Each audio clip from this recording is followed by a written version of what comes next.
Rainbow Magic, Chole the Topaz Fairy by Daisy Meadows. All change.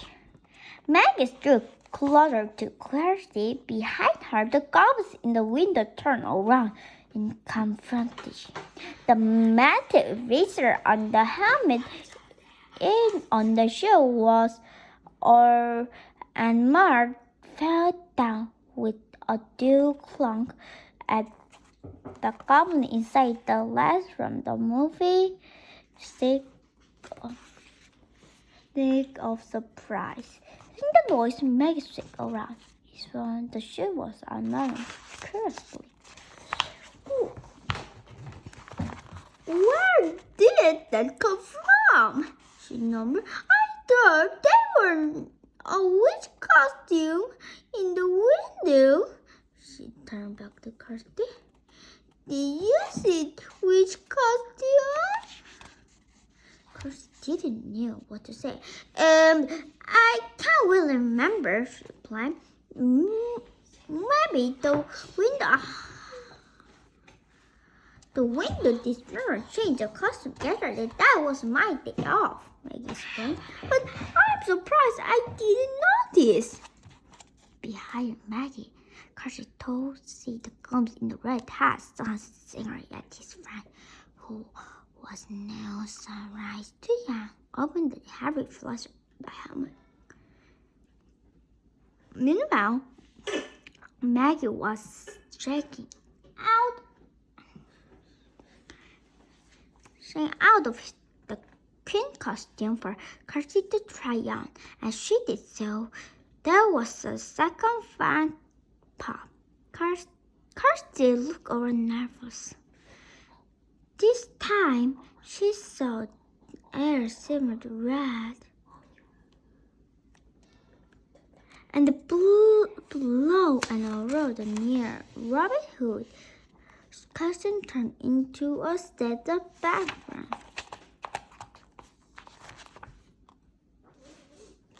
Kirsty's hand flew in the mouth. She hoped Maggie won't notice. She had no idea how she would explain why Robin Hood was charging that big pig. She bit her lip at all the earrings on a display to Maggie's left suddenly turned into a pink and white spreadly sweets. The topics must be in the things that Maggie is holding, Kirsty thought. Suddenly, she saw a goblin in Adamar step crawling out of the window. She had got his feathers up now, and his belly eyes were fixed on the rope in Maggie's arms. Oh no! Kirsty turned. The goblins must have seen the magic working too. She watched anxiously as the goblins inched closely toward Maggie. But as he did so, one of his big feet dropped into the container of plastic soil. The rattle made Maggie swing round, grabbing a fool. The goblin froze as if he was just another sharp away. Thanks for the costume, Kirsty said, stepping towards Maggie. Can I try one now? Drawing the sheet of armor, a pussy glance. Maggie turned back to Kirsty. Up, Crouch, she replied, helping Kirsty into the dress and wrapping the crown around her shoulder. As Kirsty turned the crown, she noticed a huge golden stone was crushed off it. It seemed to shimmering and shine. Was this the magic topic? She put the crown on it. It's impressively. Her head said a tingled firmness. Oh wow! She cried. Do you like it? Maggie smiled. I think I got remember the stockroom that I will be lovely with the costume. I'll see if I can find it for you. As soon as Maggie had gone, Kirsty turned to Rachel and Chloe, who were at the very display. If I've got the topaz, she softly. Hooray, Rachel exclaimed. Where is it? Asked Chloe, zooming up the pocket and wished the sparkle. The crown on my hand, replied Kirsty.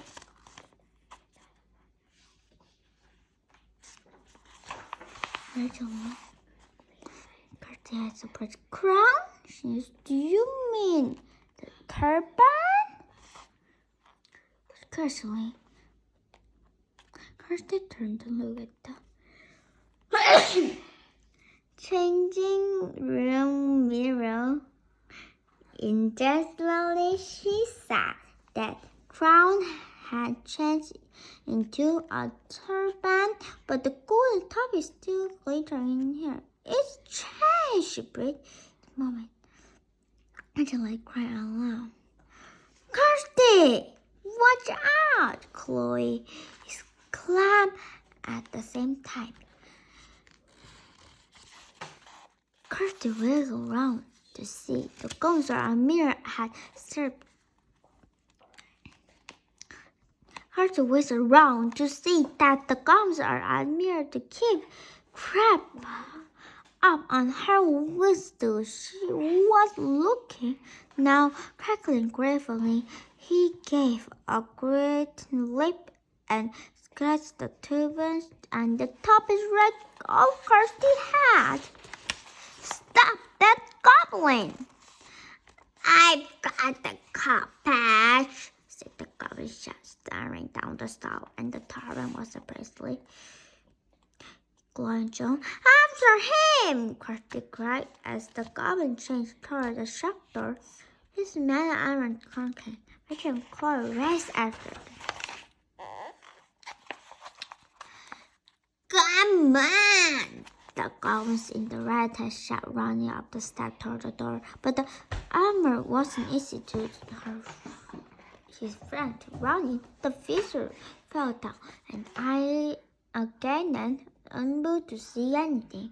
She bumped clumsily into the pile of howling outline, sounding down, bouncing and rolling across the floor. The goblin tripped over the once and lost his balance. Whoa! He cried, jumping onto his back along the pumpkin. As he flew, the turban slipped from his clasp and flew through the air. Use luck, brain! Enough, the other ghost. Sorry, what do you think you are doing?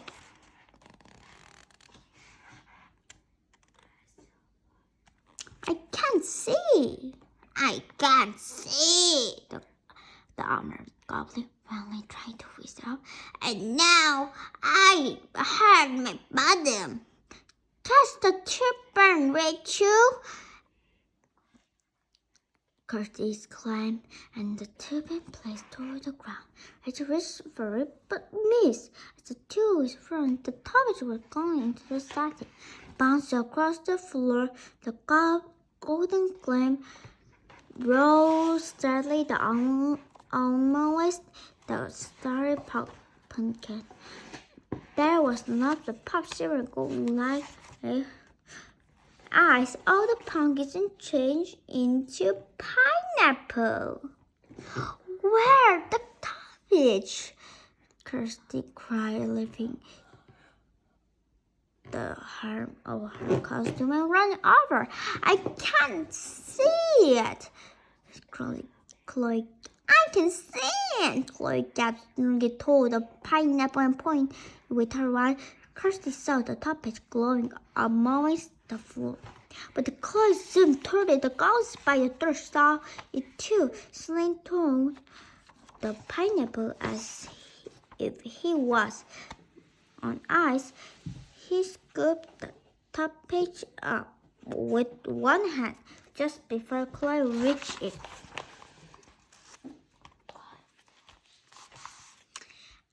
Oh! He wailed. The heat of the jewelry burst the icy goblin skin. For a moment, Kirsty felt past the spell. He remembered that Goblin couldn't touch the magic jewel with her. In the brand, he waited the Goblin to drop the polish.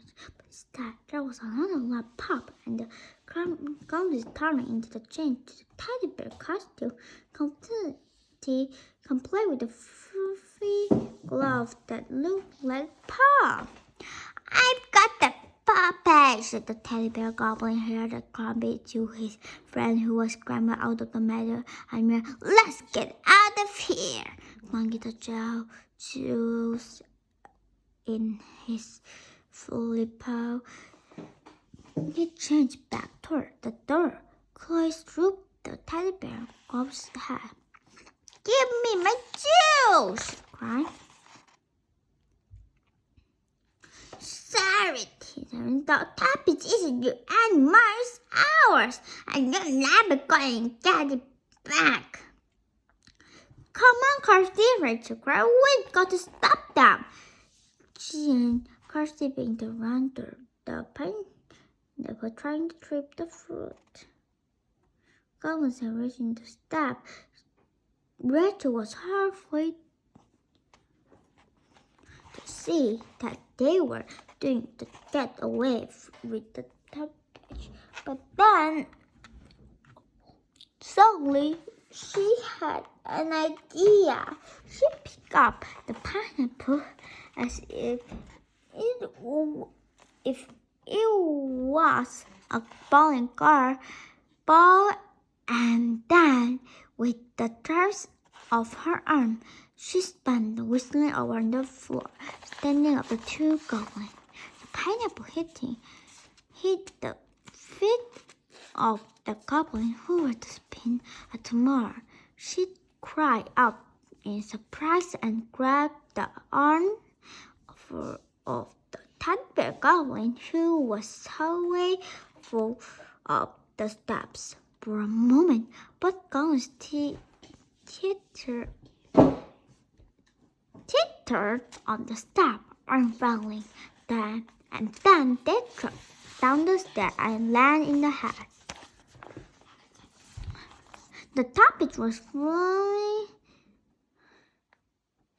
The goblin from falls and went speeding through the air.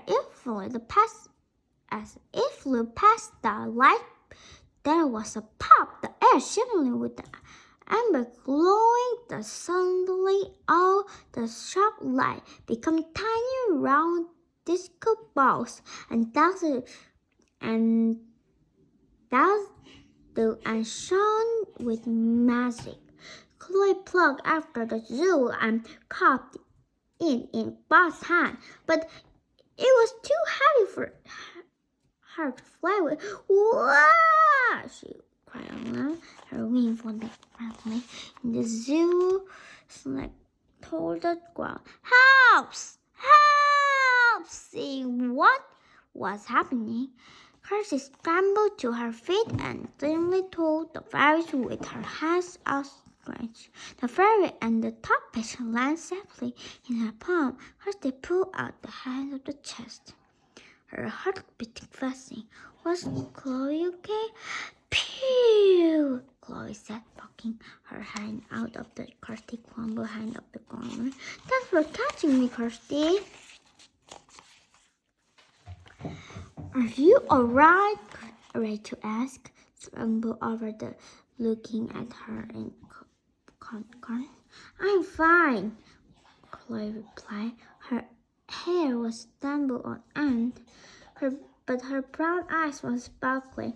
In fact, I'm better than fine, she said, looking at the glowing goblin. Now, I've got my puppet back. Just that, then the noise from the struggle. I found the siren, came Morgan's cheerful voice. I've been off the minute as I put this box away, Rachel kept telling her. Oh no, Rachel, kept telling her. I've forgotten about Maggie. She looked around the shop. There was pineapple all over the floor, glittering mirror ball in the light. The piece of aluminum was assembled everywhere, not lamenting the fact that the window displayed the roof because its two main stars with the clamp the door. Maggie will horrible bite.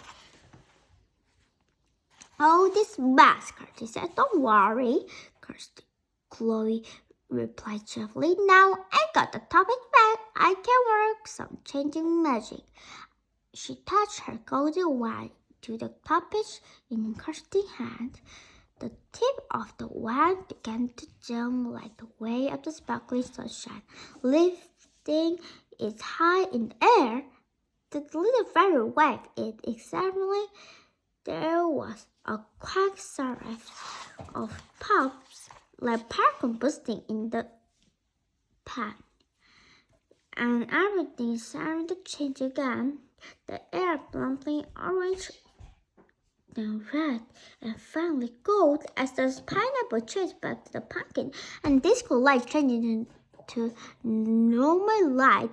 Two purple sharper gloomy appeared in the window, and everything was magically back the way it had been in the first place, when the pieces of armor were window and everything was magically back in the way it had been in the first place. And the beat and Mary was kneeling on the shelf with a finally loud pop of the beats and Mary dropped Lily onto the shelf.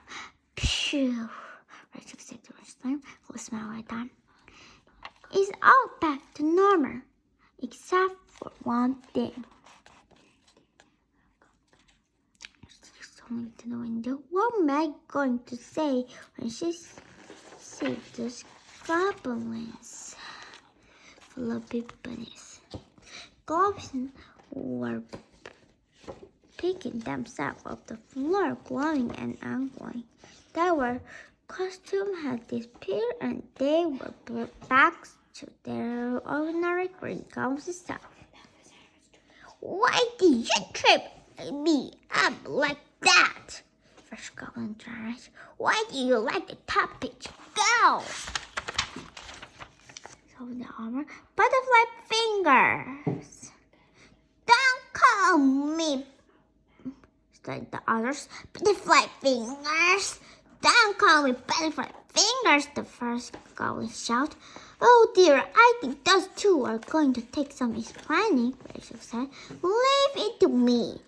Chloe flew over to the goblins. Bragging fairy, sadly the first Goblin, making a sweep at Chloe, who dared easily out the way.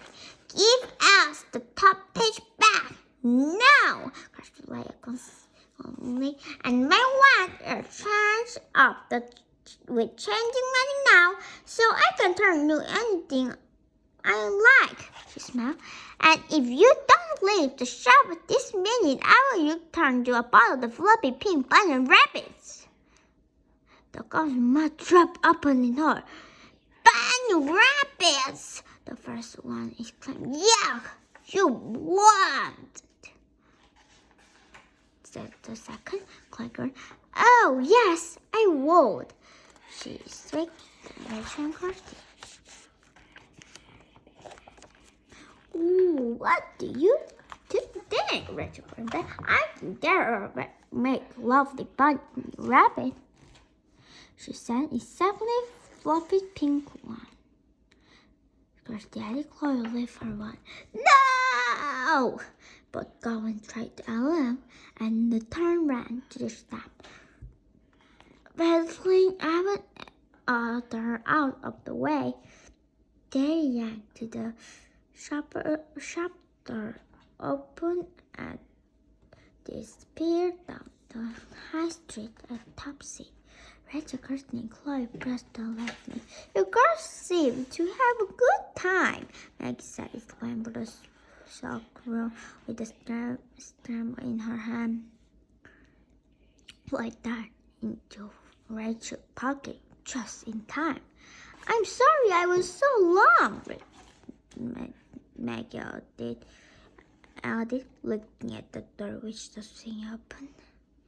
If I miss a customer, it's okay, said Kirsty, quickly put the damage on her page back to the cover. It was just someone looking for pineapple. Rachel finished quickly. First, the girl, Maggie, looked at the window surprised. Pineapple? She grasped. She nodded. When there was lies, you didn't sell any, then laughed. She added, oh, right. Well, never mind. Here's the strip tray, she said, handing it to Kirsty. She turned to Rachel. Have you decided on your costume yet? I think I had to go as a fairy, Rachel replied. You got some lovely fairy ring and wand. Yes, Kirsty agreed, handing the scroll carefully. Thank you for letting me try the costume on, but I think I would like to go to a fairy too. She saw Chloe had popped up the Rachel pocket. Leaning the travel size of the beaver quickly, drawing down the Maggie would see her. Kirsty changed her out the clean costume, and girls chose a pair of the wing and the wand each. Just as they finished paying them from the panorama. Enjoying your Halloween party, girls? Maggie on the horse answered the call. The moment she was gone, Chloe flew out of Rachel's pocket in a cloud of fairy dust. I wish I could stay and see you after your party. I bet you look great in your fairy costume, but I better get back to Fairyland now. Thank you for helping me rescue the Topaz. Kirsty took the star up out of her pocket. Here it is, she said, holding out. Chloe touched her wand to the golden jewel, and the front of the orange balcony disappeared safely back to Fairyland. Rachel and Kirsty picked up their shopping bag, plunging in the wing, see her wand to the window shop. See you soon, Rachel. Chloe and Rachel pulled the door open. Bye, the girls called to the little Ferris wheel to the golden light to zoom away. I'm glad we were able to help her, Rachel said sparkling. Me too, Kirsty agreed, out sparkling at the sounding at the eyes, and she looked up curiously. A single tiny disco ball was standing there, floating the sunlight with fairy magic. Look! She's gone. Chloe left the little mirror bulb behind. Rachel laughed. There will always be magic to the shopping now, she said. Then she stopped the bus turning the high street. Come on, she gasped, pulling the door shut. Then we got to catch a bus. Kirsty. Then they began to run down the street. I bet it's been an amazing day, hasn't it? Kirsty panted. What do you think will happen tomorrow? I don't know, Rachel said as they reached the bus, stopped the time and jumped the bird. She grinned at Kirsty, but it bound to be something magic.